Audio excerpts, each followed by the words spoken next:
하나님의 말씀 예레미야 2장 1절 여호와의 말씀이 내게 임하니라. 이러시되 가서 예루살렘 거민의 귀에 외쳐 말할지니라. 여호와께서 이같이 말씀하시기를 내 소년 때의 우위와 내 결혼 때의 사랑 곧 씨 뿌리지 못하는 땅 광야에서 어떻게 나를 쫓아섬을 내가 너를 위하여 기억하노라. 그때 이스라엘은 나 여호와의 성물 곧 나의 소산 중 처음 열매가 되었나니 그를 삼키는 자면 다 벌을 받아 재앙을 만났으리라. 여호와의 말씀이니라. 제목 하나님의 성물. 이 시간에는 3절에 기록되어 있는 말씀을 중심으로 해서 하나님의 성물은 무엇을 말하는 것이며 하나님의 소산 중에서 처음 열매는 무엇을 말하는 것이며 세상을 광야라고 말하는 것은 무엇 때문이며 우리 믿는 성도는 어떻게 살아야 하는지 거기에 관하여 간단하게 몇 가지를 정거하고자 합니다. 3절에 말씀하신 하나님의 성물은 우리 믿는 성도를 가리켜서 말하는 것인데 무엇 때문에 우리 믿는 성도를 가리켜서 하나님의 성물이라고 말하는 것인가? 우리 믿는 성도를 하나님의 성물이라고 말씀하신 것은 우리 믿는 성도가 영원전에 하나님의 자녀로 선택하심을 받았기 때문인데 에베소서 1장 4절로 5절에 창세 전에 그리스도 안에서 우리를 택하사 우리로 사랑 안에서 그 앞에 거룩하고 흠이 없도록 하시려고 그 기쁘신 뜻대로 우리를 예정하사 예수 그리스도로 말미암아 자기의 아들들이 되게 하셨다라고 말씀하셨습니다. 작은 둘째로 우리 믿는 성도를 하나님의 성물이라 곧 하나님의 거룩하신 구별된 존재라고 말씀하신 그것은 우리 믿는 성도가 예수님의 십자가의 대속의 공로로 말미암아 구속 곧 죄 사함을 받았기 때문인데 에베소서 1장 7절에 보면 우리가 그리스도 안에서 그의 은혜의 풍성함을 따라 그의 피로 구속 곧 죄 사함을 받았다라고 말씀했습니다. 그런데 사도행전 2장 38절에 보면 사도 베드로가 오순절에 예루살렘에 모인 수많은 사람들에게 너희가 회개하여 각각 예수 그리스도의 이름으로 세례를 받고 죄 사함을 얻으라. 그리하면 성령을 선물로 받으리라고 말씀하셨습니다. 작은 셋째로 우리 믿는 성도를 하나님의 성물이라고 말씀하신 것은 우리 믿는 성도가 예수님의 대속의 공로로 말미암아 진리와 성령의 역사로 중생함을 받았기 때문인데, 베드로전서 1장 3절에 보면 찬송하리로다 우리 주 예수 그리스도의 아버지 하나님이 그 많으신 긍휼대로 예수 그리스도의 죽은 자 가운데서 부활하심으로 말미암아 우리를 거듭나게 하사 산 소망이 있게 하셨다라고 말씀하셨습니다.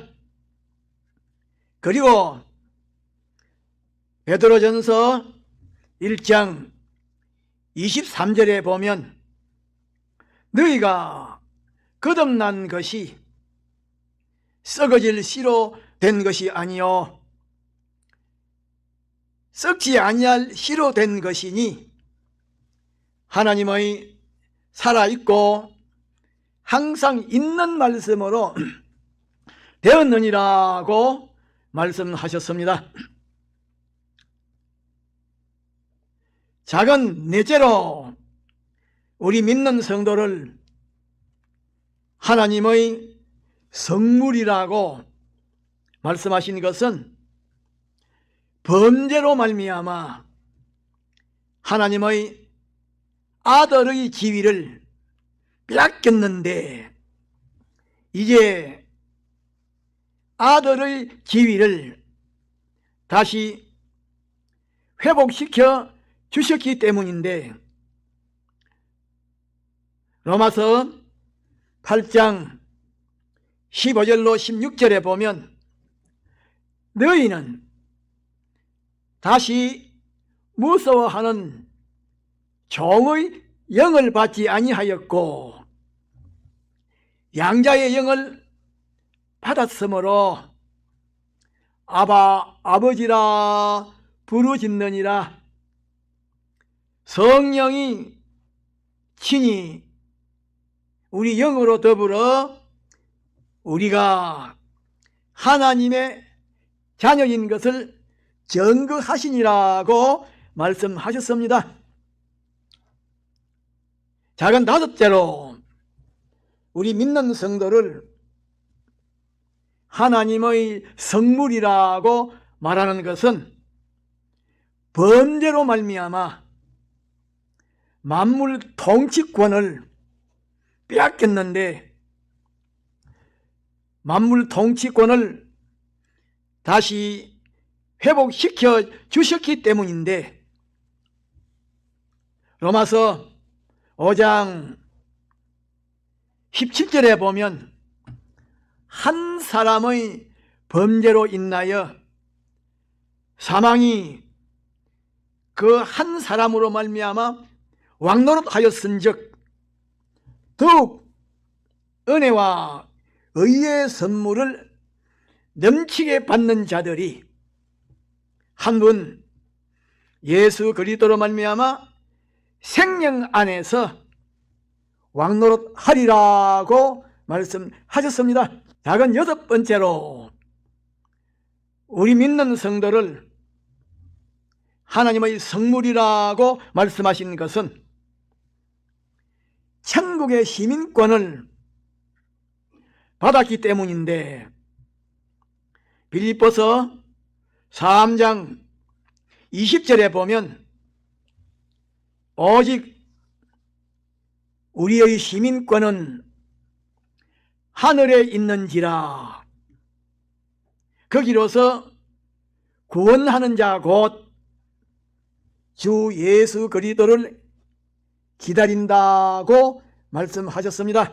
일곱 번째로 우리 믿는 성도를 하나님의 성물이라고 말씀하신 것은 우리 믿는 성도가 예수님의 대속의 공로로 말미암아 아무도 정죄할 수 없는 죄와 사망의 법에서 완전히 해방되었기 때문인데, 로마서 8장 1절로 2절에 보면 그러므로 이제 그리스도 예수 안에 있는 자에게는 결코 정죄함이 없나니 이는 그리스도 예수 안에 있는 생명의 성령의 법이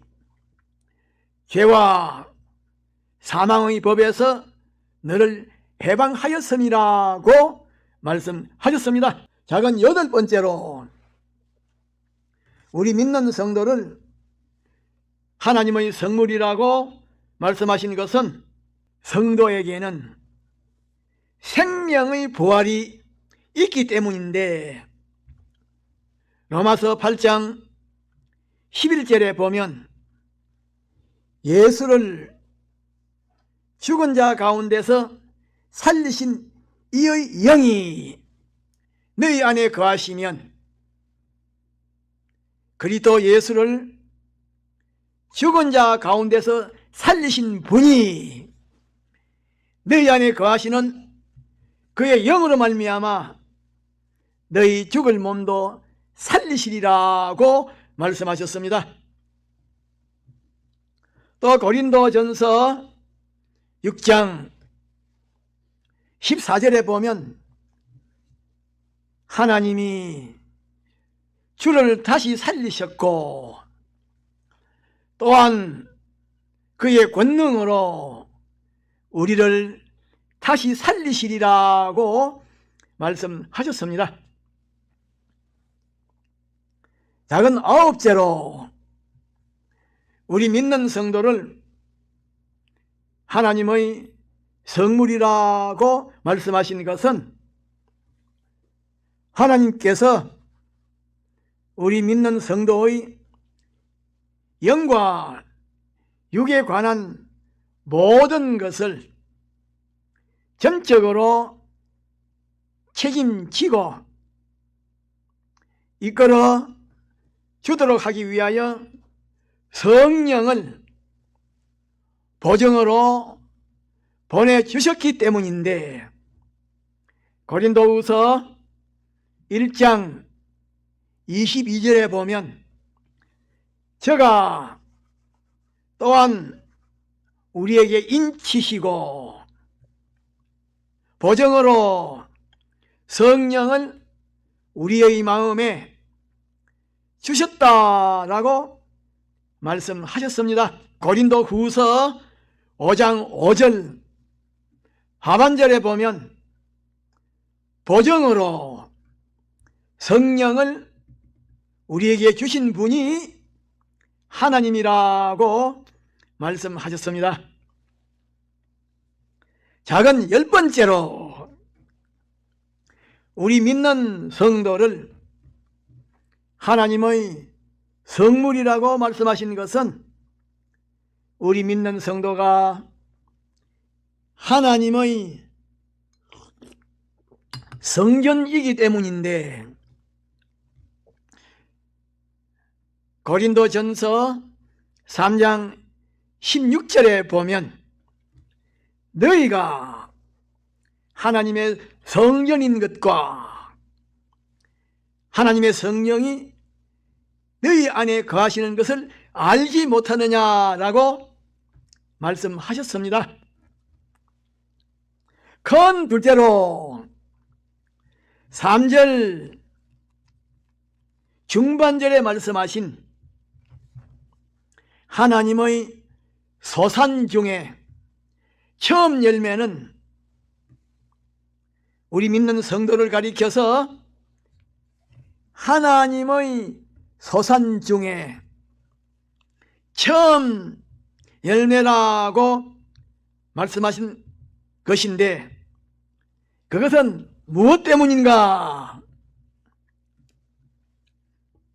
작은 첫째로 우리 믿는 성도를 하나님의 소산 중에 처음 열매라고 말씀하신 것은, 우리 믿는 성도는 하나님의 사랑의 대상이기 때문인데, 요한복음 13장 1절에 보면 예수께서 자기가 세상을 떠나 아버지께로 돌아가실 때가 이른 줄 아시고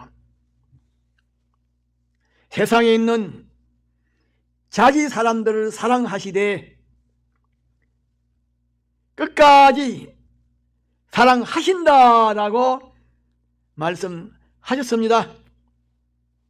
요한일서 4장 10절에 보면 사랑은 여기 있으니 우리가 하나님을 사랑한 것이 아니요 오직 하나님이 우리를 사랑하사 우리 죄를 위하여 화목제로 그 아들을 보내셨음이니라고 말씀하셨습니다. 작은 둘째로 우리 믿는 성도를 하나님의 소산 중에 첫 열매라고 말씀하신 것은, 우리 믿는 성도는 하나님의 소망의 대상이기 때문인데, 빌립보서 2장 13절에 보면 너희 안에 행하시는 이는 하나님이시니 자기의 기쁘신 뜻을 위하여 너희로 소원을 두고 행하게 하시나니 모든 일을 원망과 시비가 없이 하라고 말씀하셨습니다. 작은 셋째로 우리 믿는 성도를 하나님의 소산 중에 첫 열매라고 말씀하신 것은, 우리 믿는 성도는 하나님의 보호의 대상이기 때문인데, 신명기 32장 10절에 보면 여호와께서 그를 황무지에서 짐승의 부르짖는 광야에서 만나시고 호위하시며 보호하시며 눈 동자같이 지킨다라고 말씀하셨습니다. 이사야 49장 15절에 보면 여인이 어찌 그 젖먹는 자식을 잊겠으며 자기 태에서 난 아들을 긍휼히 여기지 아니하겠느냐.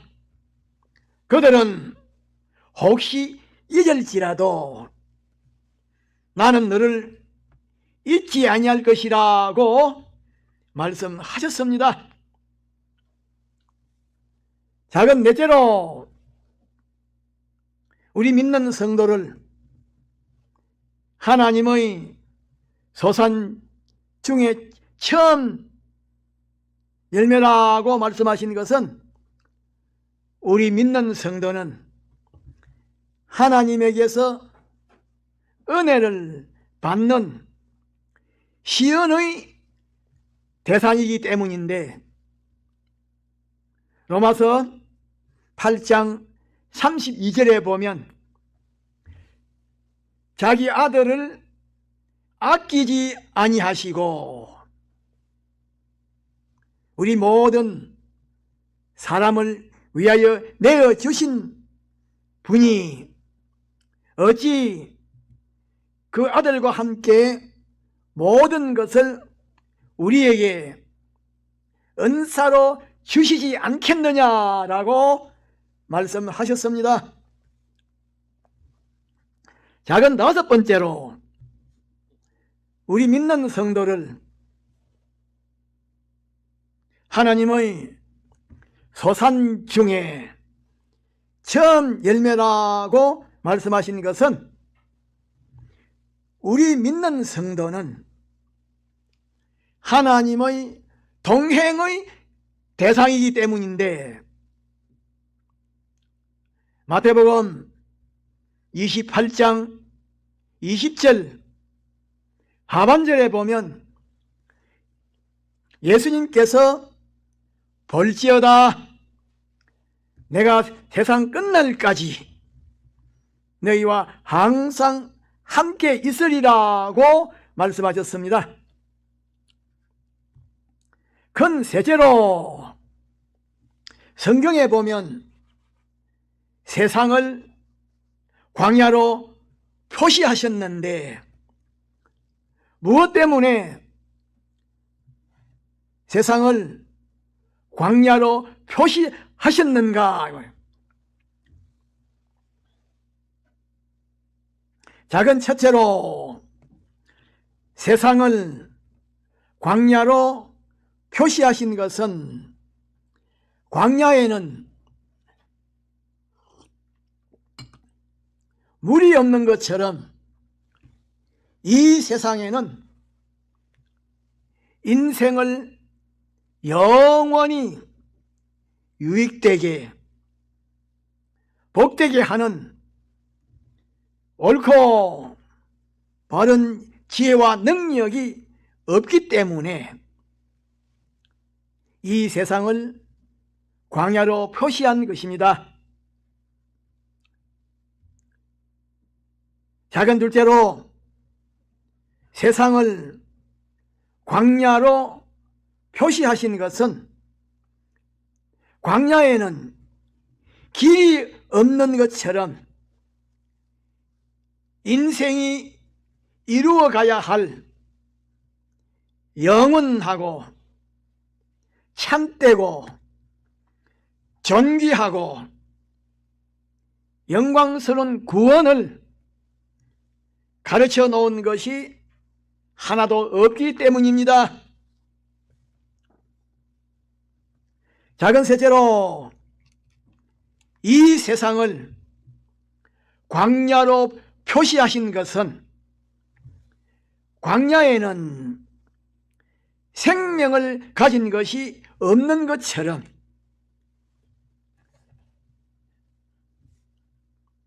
이 세상에는 생명과 평강에 속한 것은 하나도 없고 사망과 고통에 속한 것만이 있기 때문에 세상을 광야로 표시하신 것입니다. 큰 넷째로 우리 믿는 성도는 어떻게 살아야 하는가? 간단하게 몇 가지를 말씀드리면, 작은 첫째로 우리 믿는 성도는 과거에 있었던 일들을 잊어버리지 말고 기억해야 합니다.